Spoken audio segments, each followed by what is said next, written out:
지난주에 우리는 이 부끄러움을 부끄러움으로 자각하는 것이 얼마나 중요한가 이제 그것을 같이 좀 살펴보았는데, 그러면서 이제 구약에서 강력한 부흥 운동을 주도했던 요시야 왕에 대해서 살펴보았습니다. 이 요시야 왕은 그 성전을 수리하다가 우연히 발견된 그 율법책 사건을 통해 가지고 그동안 하나님 말씀에 소홀했던 현실을 자각하고 또 막 옷을 찢을 정도로 격렬하게 회개할 정도로 큰 부끄러움을 느꼈고, 더 중요한 것은 그 부끄러움을 강력한 부흥운동, 종교개혁운동으로 그렇게 연결했다는 것, 이것을 저희가 살펴봤습니다. 사실 이게 참 대단한 게요, 그 왕들도 사실 뭐 정치가 아닙니까? 어지간한 사람 같으면 그 사건을 이제 정치적으로 활용하거나 아니면은 이제 자기 치적을 내세우는 것으로 이제 이 율법책 발견한 것을 사용할 것 같은데, 요시야는 절대 그러지 않았습니다. 오히려 그것을 정치적으로 그렇게 사용하기보다는 진정한 회개 운동으로, 진정한 부흥 운동으로 그렇게 그 에너지를 사용하는 것이 참 귀한데요. 이제 그러면 이제 이런 질문이 가능한 거 아닙니까? 아니, 요시야는 어떻게 그렇게 영적으로 그런 민감함을 보여줄 수 있었나? 왜 그것을 정치적으로 그렇게 활용하지 않고 하나님 앞에 무릎 꿇는 것으로, 또 백성들이 부흥 운동을 벌이는 것으로 그렇게 에너지를 쓸 만큼 영적으로 민감할 수 있었나? 이제 이런 질문이 이제 가능한 거 아닙니까?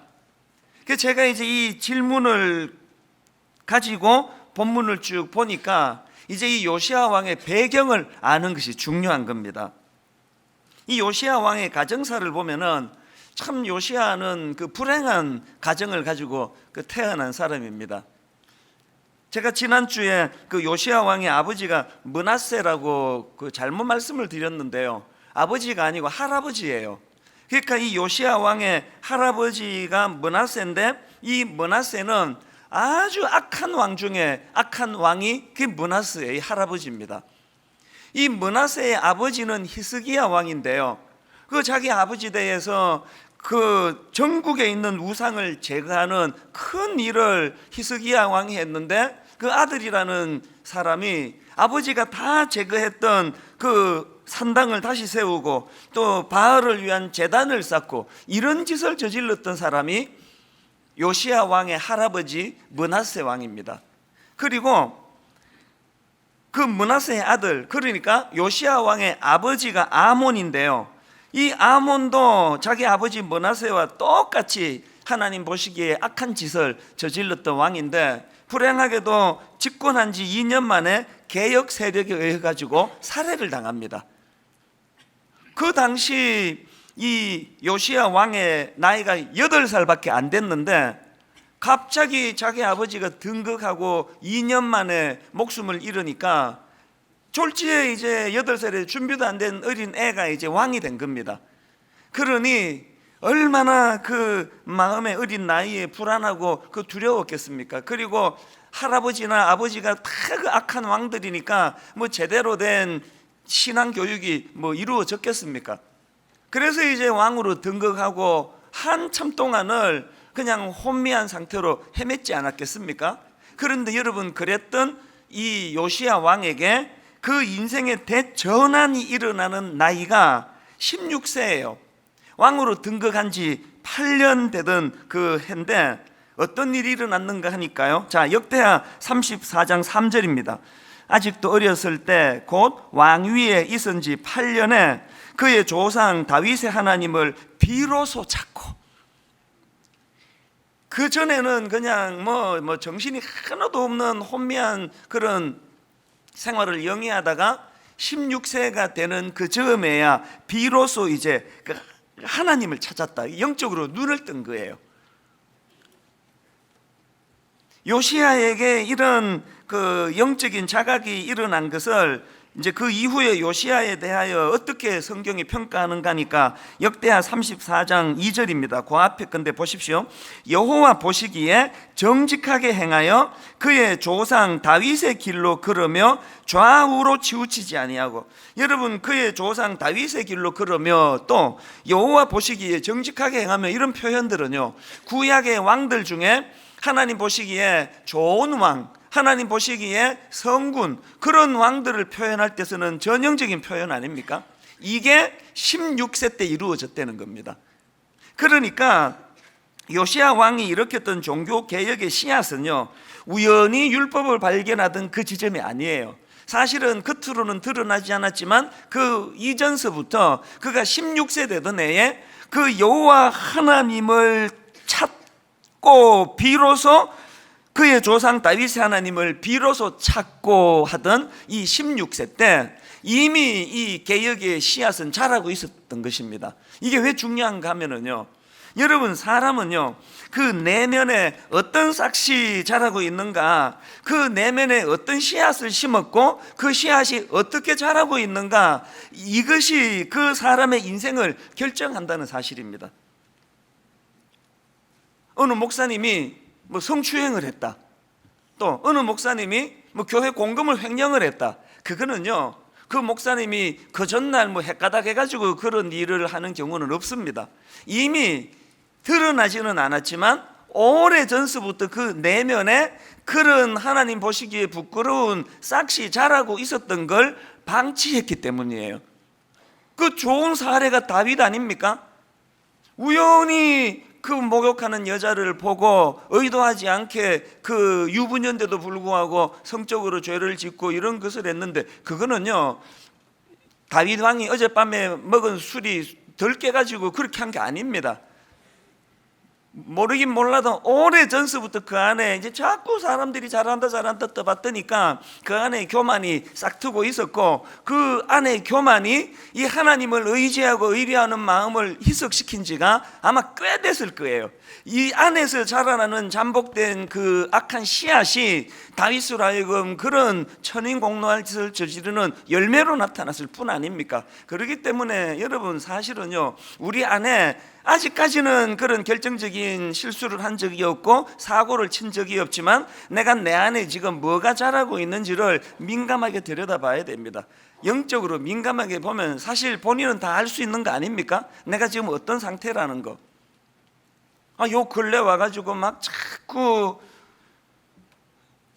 시험이 들고 표현은 안 하지만 회사에 있는 그 나보다도 그 별로 잘생기지도 않은 어떤 과장님이 그 나 부인 몰래 막 그 바람을 피고 있다는 소리를 들으니까 막 부러워 죽겠고, 어떻게 저렇게 하면 들키지도 않고 저거 참 부럽다, 자꾸 이런 생각이 들면은 그건 여러분 방치하면 안 되는 상태예요. 그 안에 지금 악한 씨가 지금 자라고 있다는 뜻이거든요. 이 내면 세계를 관리하는 게 얼마나 중요합니까? 이런 말 흔히들 하지 않습니까? 똑같은 이슬이라도 그것을 뱀이 먹으면 독을 만들어내고, 똑같은 이슬이라도 그것을 벌이 먹으면 꿀을 만들어낸다는 거. 똑같은 상황이라도 똑같은 말씀을 들어도 똑같이 큐티를 해도 똑같은 어떤 사건에 맞닥뜨려도 내 안에 지금 뭐가 자라고 있느냐가 그것이 내 인생의 반응을 만들어내는 거예요. 요시야 왕은 그가 우연히 율법책을 발견하는 그 사건을 이렇게 놀라운 부흥운동으로 연결할 수 있었다는 것은 이미 그 내면에 16살 때부터 여호와 하나님을 찾았던 영적인 민감함이 회복됐기 때문입니다. 여러분 정말 부흥을 원하십니까? 정말 여러분 가정이 살아나기를 원하십니까? 여러분 내면 세계를 하나님 앞으로 되돌리는 일을 방치하시면 안 된다는 사실입니다.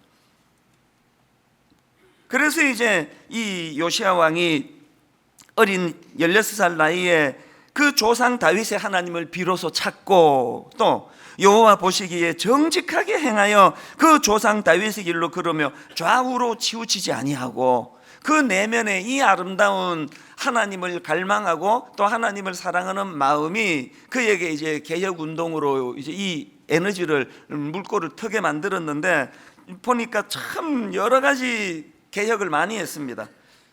강력한 우상 타파 운동을 했고요.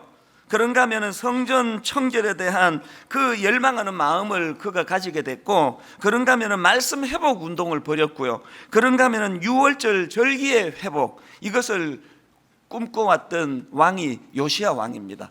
저는 오늘 이 요시야 왕의 부흥 운동을 기록하고 있는 열왕기하 22장, 23장, 그리고 또 역대하 34장, 35장, 이런 말씀들을 이제 잘 버무려 가지고 이 요시야 왕의 부흥 운동에 나타나는 몇 가지 특징을 이제 좀 살펴보려고 하는데요. 자, 여러분, 이 요시야 왕의 부흥 운동에서 발견되는 특징 중에 첫째가 뭐냐? 이 마음이 담긴 신앙생활을 회복하기를 갈망했고, 요시야 왕의 부흥 운동은 이 마음이 담긴 신앙생활의 회복을 꿈꾸었다는 것입니다. 이 요시야 왕의 부흥 운동을 기록하고 있는 열왕기하 23장에 보면 참 흥미로운 대목이 하나 나옵니다. 자, 열왕기하 23장 21절인데요. 같이 한번 읽어보시겠습니까? 왕이 뭇 백성에게 명령하여 이르되 이 언약책에 기록된 대로 너희의 하나님 여호와를 위하여 유월절을 지키라 하매, 지금 요시야 왕이 이 유월절 절기의 회복을 지금 꿈꾸고 있는 장면인데요. 그 다음 22절에 보니까 성경이 이 애씀을 어떻게 평가하는가 하니까 이렇게 평가합니다. 사사가 이스라엘을 다스리던 시대부터 이스라엘 여러 왕의 시대와 유다 여러 왕의 시대에 이렇게 유월절을 지킨 일이 없었더니, 이 요시야의 이 유월절을 회복하고자 하는 마음을 너무 귀하게 평가하는데, 그런데 이게 여러분 그 앞에 왕들이 보면은 이 굉장히 이게 마음이 힘들 것 같아요. 동의가 안 될 것 같아요. 이스라엘 여러 왕의 시대와 유다 여러 왕의 시대에 이렇게 유월절을 지킨 일이 없었더니, 이 역대 왕들이 이 기록을 읽으면 엄청 억울했을 거예요. 아니, 우리도 다 유월절을 지켰거든. 아니, 여러분, 실제로 유월절을 폐기시킨 왕은 없습니다. 다 자기들 나름대로 유월절을 잘 지켰는데, 아니, 성경은 이렇게 유월절을 지킨 일이 없었다고 이야기하는 겁니다. 이 성경이 왜 이렇게 기록했을까요? 여러분, 이 문제를 찾아 나가기 위해서 자, 우리 요한복음 6장 3절 4절을 보셔야 되는데요. 자, 요한복음 6장 3절 4절입니다. 예수께서 산에 오르사 제자들과 함께 거기 앉으시니 마침, 그 다음 보세요, 유대인의 명절인 유월절이 가까운지라. 이 비슷한 표현이 요한복음 2장 13절에도 나오는데요. 자, 보십시오. 유대인의 유월절이 가까운지라. 지금 여기에 유대인의 명절인 유월절, 유대인의 유월절이라고 지금 그렇게 반복해서 표현하고 있는데요. 아드 핑크라는 분이 쓴 요한복음 강해라는 책에 보면은 왜 이런 표현을 쓰게 되었는지 그 시대적인 분위기를 설명하는 부분이 나옵니다. 출애굽기 12장 11절 한번 보시겠습니까? 너희는 그것을 이렇게 먹을지니 허리에 띠를 띠고 발에 신을 신고 손에 지팡이를 잡고 급히 먹으라. 그 다음 보세요. 이것이 누구의 유월절입니까? 여호와의 유월절이니라. 이게 정상 아닙니까? 유월절의 주인은 하나님이에요. 유월절을 명하신 분도 하나님이에요. 이 유월절은 여호와 하나님의 유월절이에요. 근데 왜 요한복음으로 가서 유대인의 유월절이라고 표현할까요? 뭘 의미합니까?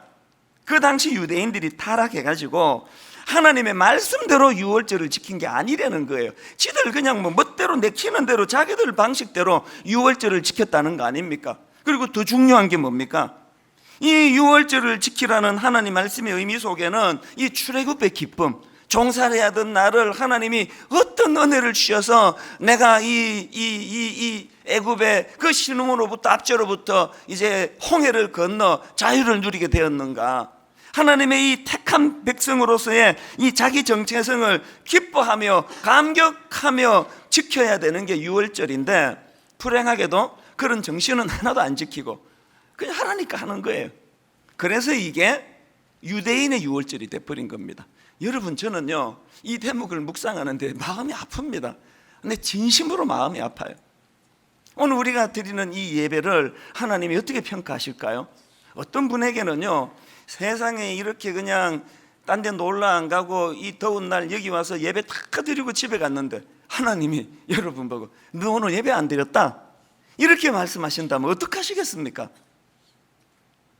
이게 지금 유대인의 유월절 하듯이 이게 지금 유대인의 주일입니까? 하나님의 주일입니까? 이게 지금 유대인의 예배를 드리고 있습니까? 하나님의 예배를 드리고 있습니까? 깊이 생각해 보셔야 됩니다. 분당 우리 교회 여러분 지금 이 심각한 좀 문제라고 생각해요. 이 지각 그러시면 안 됩니다. 여러분 진짜 여러분 정말 그러시면 안 돼요. 오죽하면은 그 시간 지나서 예배 시간에 문을 잠그라 그러겠습니까? 그 예배 시간에 지각하시는 분들 문을 잠궈 가지고 상처를 받으시는 분이 생긴대요. 이게 너무 마음이 아파요. 그런 분들께 너무 죄송해요. 그러나 여러분 그렇게 그냥 하나님의 예배를 드리러 오시면서 마음대로 지각하면서도 아무렇지도 않게 그렇게 들락날락 하시면 우리 하나님 마음 아프신 거 생각 안 해보셨습니까? 예배는 콘서트가 아니에요. 오늘 저 목사가 얼마나 설교를 잘하나 보자. 여러분이 지금 설교 대회의 심사위원으로 여기 앉아 계시는 거 아닙니다. 오늘은 몇 점이나 나올 것 같습니까? 유대인의 예배로 드리시면 안 되고 여호와 하나님께 드리는 예배가 돼야 돼요. 예배는요 내 감정을 채우기 위한 게 아니에요. 그냥 뭐 마누라하고 그냥 싸움하고 가정에 좀 답답하고 그래가지고 그냥 마음이 답답해가지고 여기 왔는데 이찬수 목사가 오늘 또 뭐 잘 웃겨주고 내 마음을 좀 풀어주겠지 그렇게 하고 오시면은 그 예배가 아니에요. 내 만족 내가 무엇을 채워주는 이것이 예배가 아니고 예배의 주인은 하나님이세요. 내 어떤 상황 어떤 감정 우울하든지 뭐 유쾌하든지 관계없이 하나님께 드려지는 게 이게 예배거든요. 그렇게 시간 다 내가지고 예배를 드렸는데 너 예배 안 드렸다? 이런 하나님의 평가를 받게 된다면 이 얼마나 가슴 아픕니까? 그리고 또 여러분 왜 성경책을 왜 안 갖고 다니세요?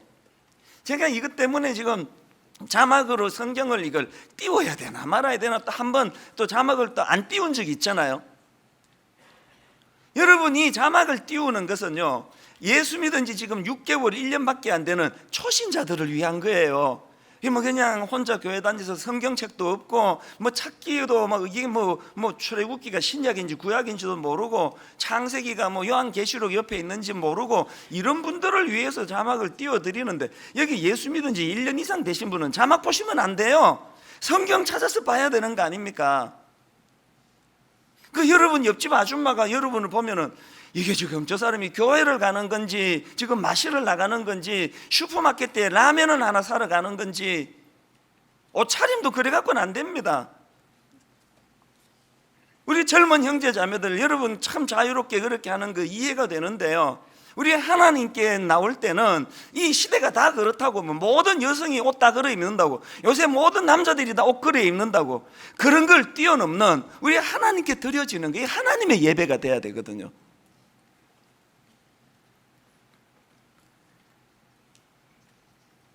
가정의 주일을 맞이해 가지고 우리 가정사역부에서 이제 이 가정 예배를 위해서 애를 많이 썼는데요 담당 목사님이 저한테 와가지고 이런저런 이제 이야기를 하다가 정말 내 마음을 뭉클하게 하는 한 이야기를 하는 거예요. 우리 교회 그 고등부 여교사 중에요 이제 결혼 안 한 미혼 자매가 있습니다. 이 자매가 혼자 교회를 다녀요. 나머지 가족이 이제 신앙생활을 안 합니다. 그런데 이 자매가 하나님 앞에 기도하다가 무슨 마음에 그 감동을 하나님 주셨냐 하면 비록 나 혼자 예배를 드리지만 우리 가정 안에 이 가정 예배를 드려야 되겠다. 그래가지고 이 자매가요 그 예수 혼자 믿는 이 자매가 그 가정에서 거실에 나와가지고 성경책을 펴고 혼자 말씀 보고 혼자 기도하고 혼자 찬양을 드리는데요 그 마음의 소원이 뭐냐? 하나님 우리 가정에 은혜가 머물기를 원합니다. 인간적으로 보면은 그냥 뭐 혼자 딸랑 그 하는 게 참 얼마나 서글퍼 보이고 그런 것 같지만요 우리 예배의 주인 되시는 하나님 보시기에 그 예배가 얼마나 아름답겠습니까? 어떤 화려한 예배보다 그 젊은 자매가 주님 앞에 가정을 지키기 위하여 가정 예배를 드리고 있는 그 모습이 얼마나 아름답겠냐고요. 제가 그 장면을 이렇게 상상을 하는데 눈물이 핑 돌더라고요. 저는 요시야가 그렇게 개혁 운동을 하고자 몸부림쳤던 요시야의 부흥 운동은 이 마음이 담긴. 그래서 하나님께서 요시야 왕을 어떻게 평가하느냐? 자, 여러분 열왕기하 23장 25절을 보십시오. 요시야와 같이 마음을 다하며 뜻을 다하며 힘을 다하여 모세의 모든 율법을 따라 여호와께로 돌이킨 왕은 요시야 전에도 없었고 후에도 그와 같은 자가 없었더라. 여러분, 저는 진실로 하나님께 이런 평가를 받고 싶습니다. 진심으로 이렇게 평가받기 원해요. 하나님 보시기에 이찬수 목사는 사람 끌어모으려고 저렇게 혈안이 된 목사는 전에도 없었고 후에도 없었더느니라. 이 얼마나 비참한 평가겠습니까? 하나님은 교회 사이즈 보시는 분이 아니에요. 하나님 보시기에 이찬수 목사는 마음을 다하고 뜻을 다하고 힘을 다하여 나 여호와 하나님을 사랑하던 저런 종은 없었다. 여러분, 이런 평가를 받기를 원하지 않으십니까? 이런 평가를 갈망하는 마음의 태도가 이게 부흥의 이게 재료라는 것입니다. 그런가 하면은 두 번째로 요시야 왕의 부흥 운동의 특징이 뭐냐? 근원적인 문제를 제거하려고 몸부림쳤던 부흥 운동이에요. 이 근원적인 문제 제거, 이게 무슨 말씀인가 하면은요, 열왕기하 23장 3절에서 이제 요시야 왕이 발견된 율법책을 가지고 이제 율법을 발견하는 게 중요한 게 아니라 이 말씀대로 살아내고 지키는 게 중요하다는 것을 선포합니다. 3절을 보시겠습니까? 왕이 단 위에 서서 여호와 앞에서 언약을 세우되 마음을 다하고 뜻을 다하여 여호와께 순종하고 그의 계명과 법도와 율례를 지켜, 그 다음 보세요, 이 책에 기록된 이 언약의 말씀을 이루게 하리라 하매 백성이 다 그 언약을 따르기로 하니라. 이 참 그 귀한 선포 아닙니까? 그거 성전 공사하다가 그 율법책 발견되는 게 중요한 게 아니다. 이 율법의 정신을 회복하는 거, 이 율법의 말씀을 지키는 것이 중요하다. 그런 놀라운 선포를 하는데 더 귀한 게 뭔지 아십니까? 그렇게 선포만 하고 끝내면요, 그건 이벤트로 흐르기 쉬워요. 요시야 왕은 말씀을 사랑해야 된다, 말씀을 지켜야 된다라고 그렇게 선포하고 난 다음에 그것이 가능하도록 근원적인 문제를 제거하는데 그게 뭐냐? 우상타파예요. 우상타파.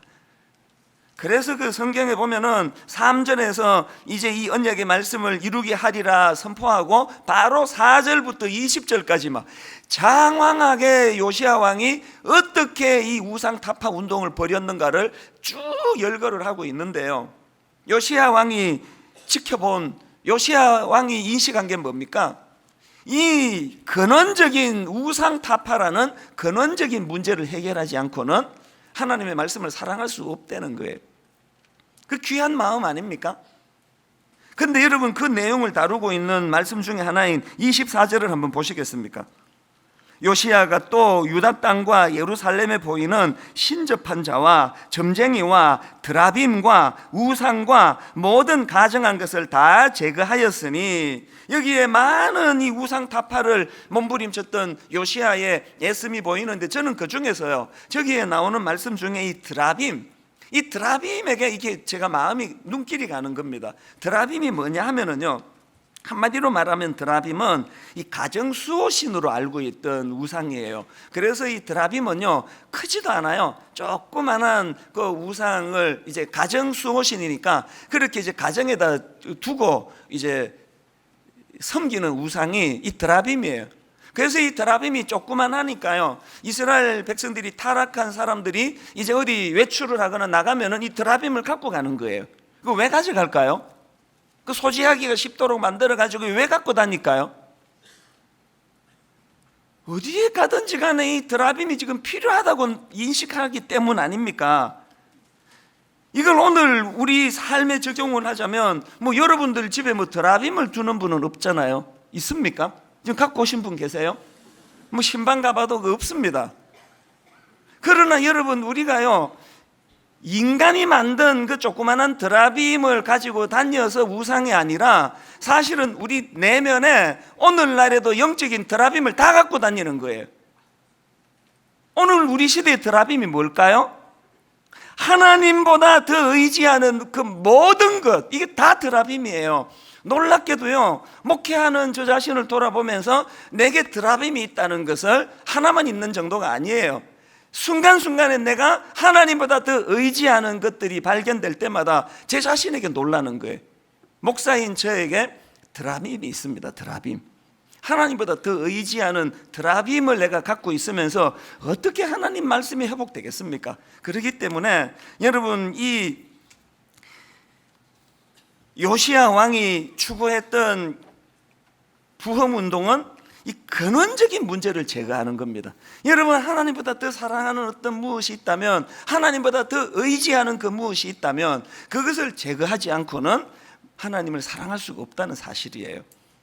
그런가 하면은 세 번째로 이 요시야 왕의 부흥 운동의 특징이 뭐냐 하니까, 요시야 왕의 부흥 운동은요, 요약하고 요약하면 딱 둘로 정리가 돼. 하나는 하나님 중심, 또 하나는 말씀 중심의 부흥이에요. 이 하나님 중심, 말씀 중심. 바로 이 요시야의 정신을 요약해 놓은 성경 구절이 하나 있는데요, 열왕기하 23장 21절입니다. 자, 보십시오. 왕이 뭇 백성에게 명령하여 이르되 이 언약책에 기록된 대로, 이 말씀 중심 아닙니까? 이 언약에 기록된 대로, 그 다음에 너희의 하나님 여호와를 위하여, 하나님 중심 아닙니까? 요시야가 추구하던 개혁은요, 말씀 중심, 하나님 중심. 그래서 요시야 왕은 우연히 성전을 청결케 하다가 발견된 율법책을 발견한 이후로 그의 모든 개혁 운동의 중심에는 말씀이 말씀이 중심. 열왕기하 23장 3절도 마찬가지입니다. 왕이 단 위에 서서 여호와 앞에서 언약을 세우되 마음을 다하고 뜻을 다하여 여호와께 순종하고, 이 하나님 중심이, 부흥은 딴 게 아닙니다. 내 멋대로 살던, 그냥 국적불명의 삶을 살던 내가 살아계신 하나님을 만나고 발견하고 그분 앞에 순종하는 삶을 사는 거, 이게 부흥이에요.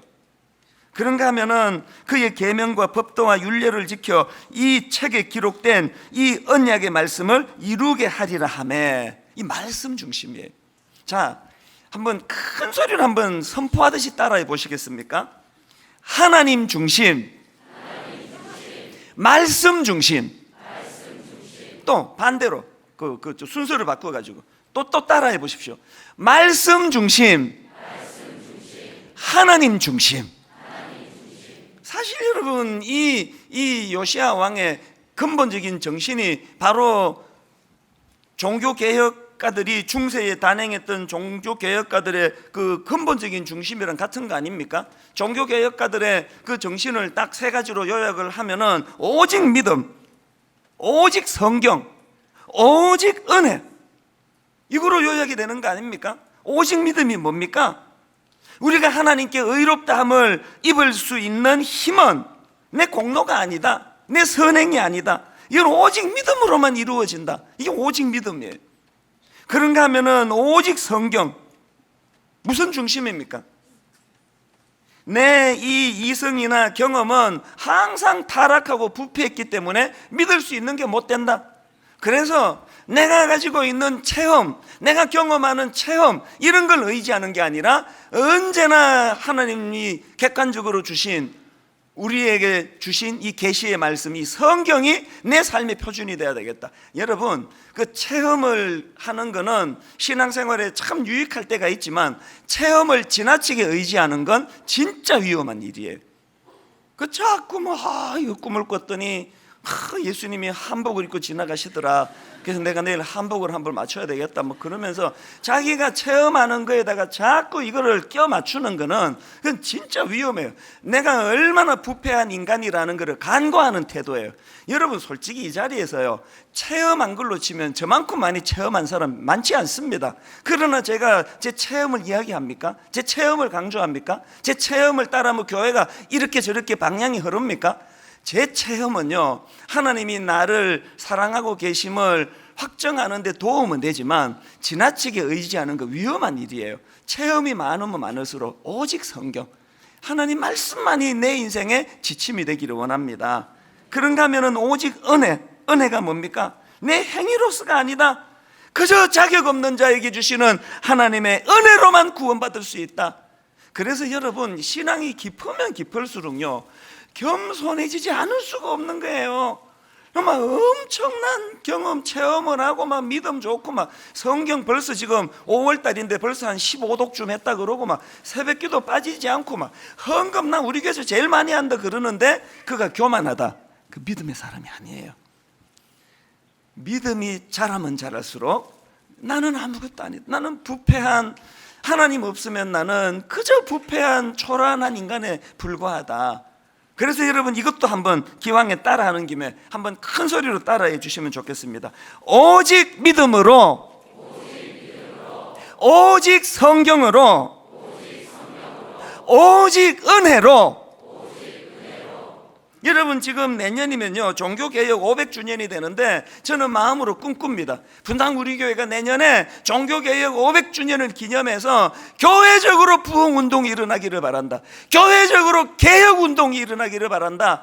교회적인 부흥운동은 딴 거 아닙니다. 모든 성도님들이 또 제가 오직 믿음의 정신을 회복하고 오직 성경의 정신을 회복하고 오직 은혜의 정신을 회복하는 거, 이게 부흥인 줄로 믿습니다. 바로 지난주 목요일 새벽이에요. 요즘에 제가 이 요시야의 부흥 운동에 대해서 자꾸 이제 묵상을 하고 또 이제 책을 보고, 그리고 또 마음으로 종교개혁 500주년을 앞두고 분당 우리 교회가 교회 안에 정말 정화 운동이 일어나고 부흥 운동이 일어나기를 갈망하다가 보니까 그런 것 같아요. 목요일 날 이른 아침에 눈이 떠졌는데요, 제가 일어나 가지고 이렇게 묵상을 하는데 하나님께서 제 마음에 제 어린 시절의 모습을 보여주시는 거예요. 저는 고신교단이라고 하는 참 말씀을 사랑하는 교단에서 자랐습니다. 시간이 갈수록 이런 교단에서 자란 게 너무너무 저는 감사해요. 중학교 딱 들어갔더니 SFC라고요, 중고등부, 중등부, 고등부, 대학부를 묶어가지고 SFC라는 이제 학생 신앙 운동, 이제 SFC가 뭐의 약자인가면은 Student for Christ예요. 그리스도를 위한 학생회. 그러면서 중학교 딱 들어가니까 이제 SFC 강령을 다 외워야 되는데, 이거 안 외우면은 뭐 수련회 가도 밥도 안 주고요, 뭐 이거 안 외우면은 뭐 사람 취급은 안 해요. 그래서 중학교 1학년 때 다 외운 거예요. 지금도요, 제가 한 절반은 외웁니다. 한 40년이 지났지만. 화면으로 제가 이 SFC 강령을 좀 띄워드리려고 하는데요, 내용을 천천히 보세요. 중학교 어린애가 저 구절을 암송을 하면서 그렇게 개혁주의를 꿈꿔왔다는 거 얼마나 감사한지 몰라요. 우리 같이 한번 읽어보시겠습니까? 제가 1 하면은 이제 내용을 읽으시면 돼요. 옛날에 중고등부 다닐 때는 이제 그 여자 부회장이 나와가지고 SFC 강령 그러면서 이제 하나 그러면 이제 다 외우고 그렇게 했거든요. 제가 예쁜 여학생은 아니지만 제가 1 하면은 이제 그 내용을 한번 여러분이 선포하듯이 좀 읽어보시면 좋겠습니다. 자, 준비되셨죠? SFC 강령 1. 우리는 전통적 웨스트민스터 신앙 고백서 및 대소 교리 문답을 우리의 신조로 한다. 2. 우리는 개혁주의 신앙과 생활을 확립하여 세상의 빛과 소금이 됨을 우리의 목적으로 한다. 3. 우리의 사명은 다음과 같다. 개혁주의 신앙의 대한교회 건설과 국가와 학원의 복음화, 개혁주의 신앙의 세계교회 건설과 세계의 복음화. 여러분, 제가 중학교 1학년 때부터 이런 꿈을 꾸면서 제가 신앙생활을 했다는 게 목요일 새벽에 막 너무너무 가슴이 벅찬 거예요. 이 SFC 강령이 이렇게 마무리됩니다. 4번째가 이렇습니다. 우리의 생활 원리는 다음과 같다. 하나님 중심, 성경 중심, 교회 중심. 제가 목요일 날 새벽에 눈이 떠져가지고 이것들을 뒤져도 보고 또 혼자서 외우도 보고 다 못 외워가지고 또 자료도 보고 그러면서 많은 생각을 했습니다. 하나님 앞에 제 자신이 참 부끄러웠습니다. 여러분, 어릴 때 중학교 1학년 때 웨스트민스터 신앙 고백서가 뭔지 뭐 어떻게 합니까? 그때는 또 외울 때요, 웨스트민스터 신앙 고백서 및 대소 요리 문답이라고 외워가지고 우리끼리 짜장면집이다 요리 문답이래 낄낄낄 막 그러면서 외웠거든요. 지금은 교리 문답으로 바꿨네 보니까. 웨스트민스터 신앙 고백서가 뭔지도 모르고 외웠지만 지금은 저거 뭔지 알지 않습니까? 오늘 분당 우리 교회가 이 정신을 가지고 지금 목회를 하고 있는가? 오늘 우리 교회 중등부 아이들은, 오늘 우리 교회 고등부 아이들은 저 아름다운 정신, 꿈을 가지고 대한교회 건설, 세계교회 건설에 대한 꿈을 가지고 그 일이 가능하기 위하여 하나님 중심, 성경 중심, 교회 중심이라는 이 신앙교육이 이 교회 안에서 일어나고 있는가? 정말 부끄럽더라고요. 새벽에 제가 요시야 왕처럼 막 옷은 제가 찢지는 않았습니다. 그 잠옷이 아까워가지고 찢지는 않았지만 진짜 마음이 찢겨졌어요. 하나님, 저를 불쌍히 여겨주시기 원합니다. 그날 제가 새벽에 하이델베르크 요리문답 책을 이미 저는요, 여러 목사님이 그것을 해석해서 쓴 책을 3권인가 4권이나 갖고 있습니다. 그 새벽에 또 제가 주문한 거예요. 내 마음의 표현을 드리고 싶어서. 이제 하나님, 종교개혁 500주년을 앞두고 분당 우리 교회가 혼미한 교회, 근거도 없는 걸 전하는 교회가 아니라 정말 2000년 역사 가운데 하나님 중심, 말씀 중심, 말씀 중심, 하나님 중심의 이 아름다운 전통과 이 아름다운 역사가 교회 안에 묻어있는 그런 교회가 되기를 원합니다. 여러분, 원하고 또 원해요. 결론을 맺으려고 합니다. 여러분, 오늘은 이 부흥 시리즈 설교를 총정리하는 시간입니다. 제가 첫날에 뭐가 부흥이라고 말씀드렸습니까? 그저 부흥은 막 우리 교회처럼 막 사람 북적북적 모이고 막 사람 숫자 늘어나고 뭐 그냥 행사 많이 하고, 그게 부흥이 아니에요. 뭐가 부흥이라 그랬습니까? 부흥은 죽은 것과 같은 절망적인 상황이 회복되는 거, 다시 말해가지고 죽은 것이 살아나는 거, 죽은 것을 살리는 게 부흥이라는 거예요. 그리고 더 중요한 것, 부흥의 주체가 누구라고요? 뭐가 부흥입니까? 하나님의 주권을 인정하는 세계관을 회복하는 것.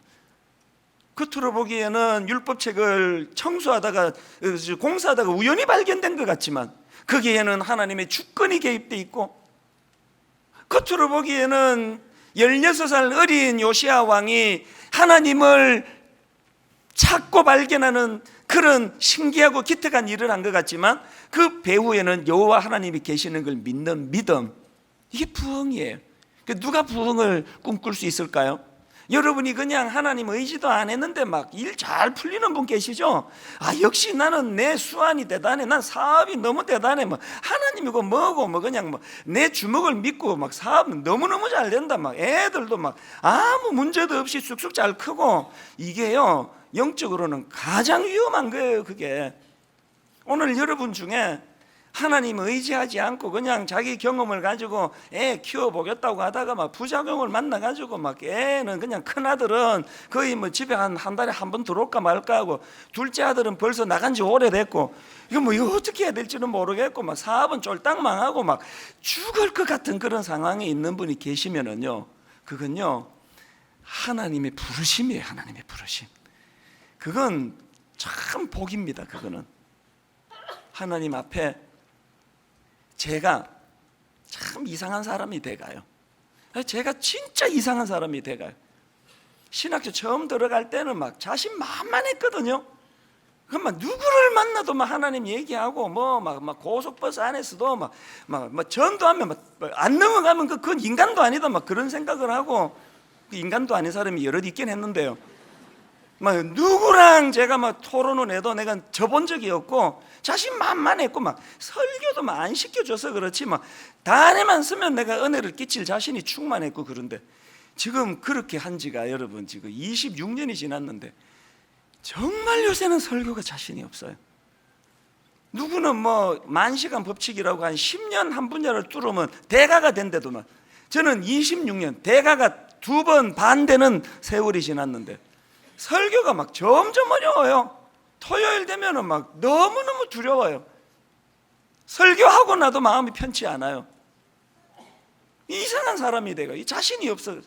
막 신혼 때요, 우리 집사람하고 막 말싸움 해가지고 내가 져본 적이 없어요. 막 완전히 그냥 막 딱 혀를 딱 짚어가지고 더 이상 말 못하도록 그래가지고 우리 집사람이 처음에 좀 힘들었죠.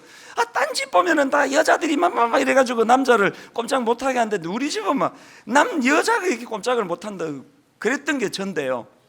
지금 이제 이상하게 돼가지고요, 뭐 우리 집사람들이 꼼짝도 못해요. 우리 집사람은 지금 신혼 때보다 지금이 훨씬 좋대요. 훨씬 좋겠지, 지 마음대로 하니까. 근데 진짜 이상하게 돼가. 그러나 여러분, 이게 이상하게 돼가는 게 아니고요, 제대로 돼가는 거예요. 내 자아가 죽고 내 의지가 꺾이고 내 교만이 꺾이고. 결론을 맺으면서 저는 여러분, 우리 이 찬양 같이 부르기 원하는데요, 부흥이라는 찬양이에요. 이 땅의 황무함을 보소서. 하늘의 하나님, 긍휼을 베푸시는 주여. 그 다음 가사를 보세요. 우리의 죄악 용서하소서. 이 땅 고쳐주소서. 오늘 답답한 우리의 현실을 하나님 앞에 갖고 가시면서 우리 함께 찬양하기 원하는데, 우리 가사를 생각하시면서 우리 이렇게 찬양합니다.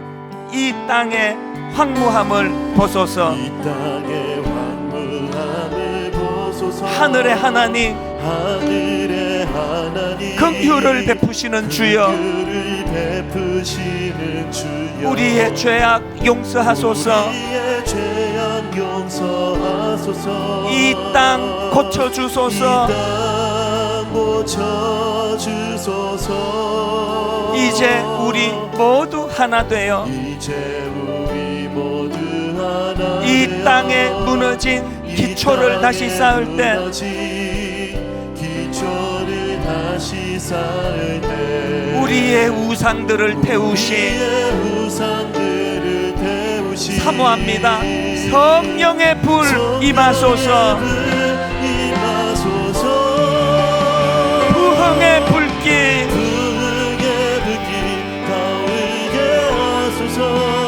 진리의 말씀 이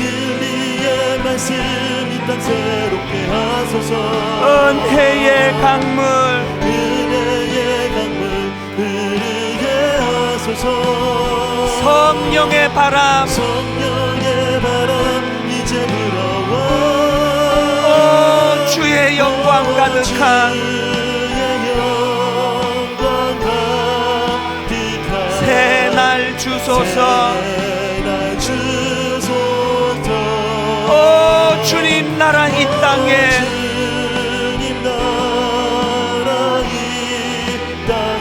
임하소서.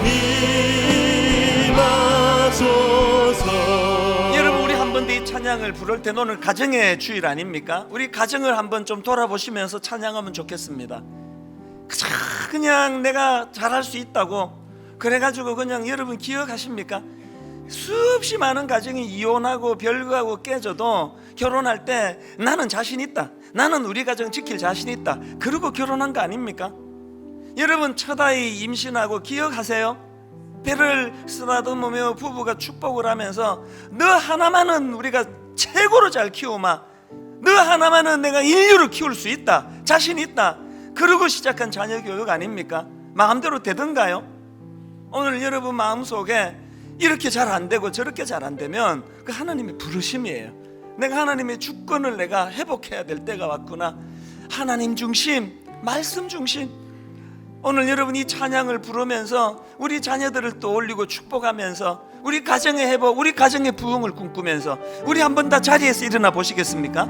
다 자리에서 일어나셔서 하나님께 은혜를 구하면서 한 번 더 이렇게 고백하기 원합니다.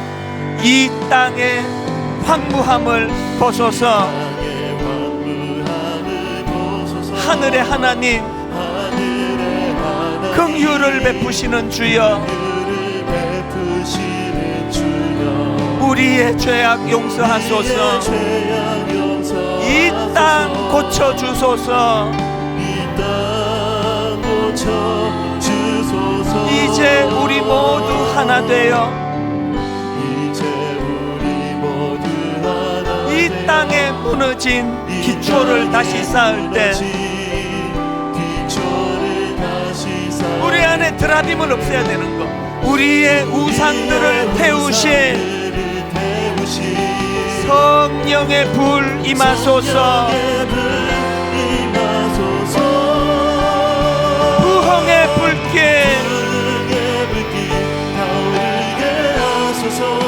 진리의 말씀 은혜의 강물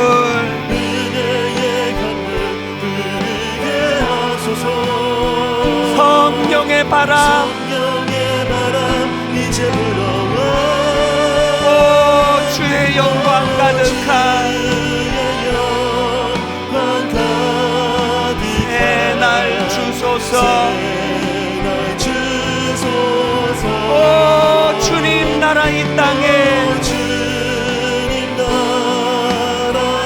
임하소서 임하소서.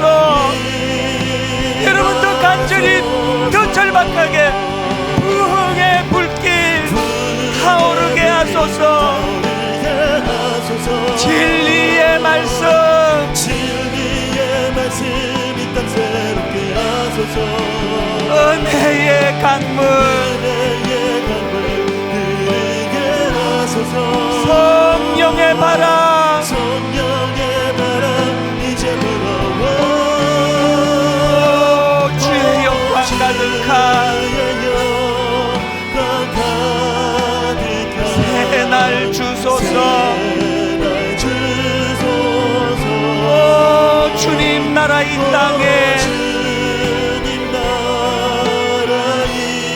임하소서.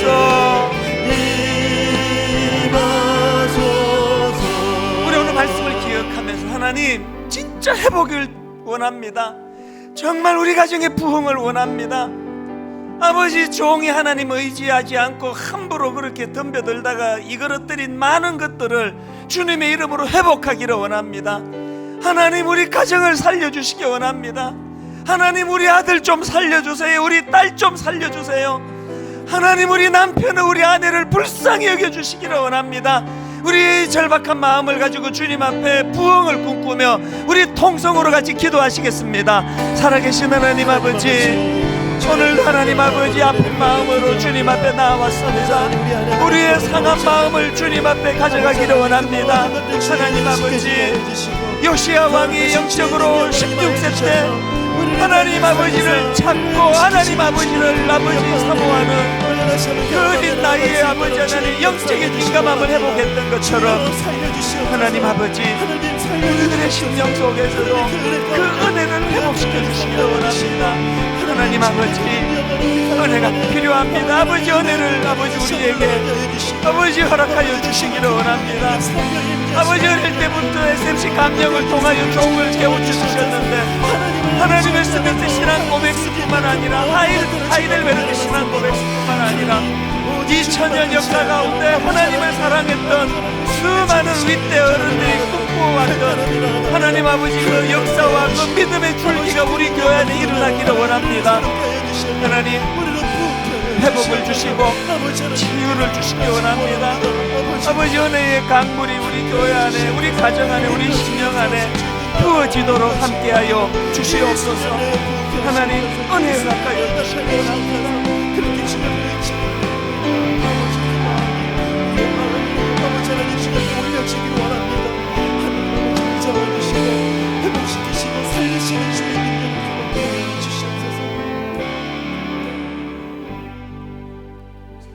왕이 단 위에 서서 여호와 앞에서 언약을 세우되 마음을 다하고 뜻을 다하여 여호와께 순종하고 그의 계명과 법도와 율례를 지켜 이 책에 기록된 이 언약의 말씀을 이루게 하리라 하매 백성이 다 그 언약을 따르기로 하니라.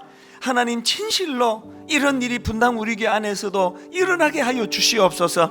하나님 진실로 담임 목사인 종이 회개하고 각성하고 요시아가 걸어갔던 그 부흥의 길을 갈망하면서 이 교회를 목회하도록 도와주시고 하나님 진실로 이 교회 성도님들은 앞에서 그렇게 하나님 말씀을 선포하고 부흥을 촉구할 때에 아버지 하나님 앞에 이 언약의 말씀이 이루어지도록 그 언약을 따르기로 하니라 하던 그 백성들의 마음이 회복되는 교회가 되게 하여 주시옵소서.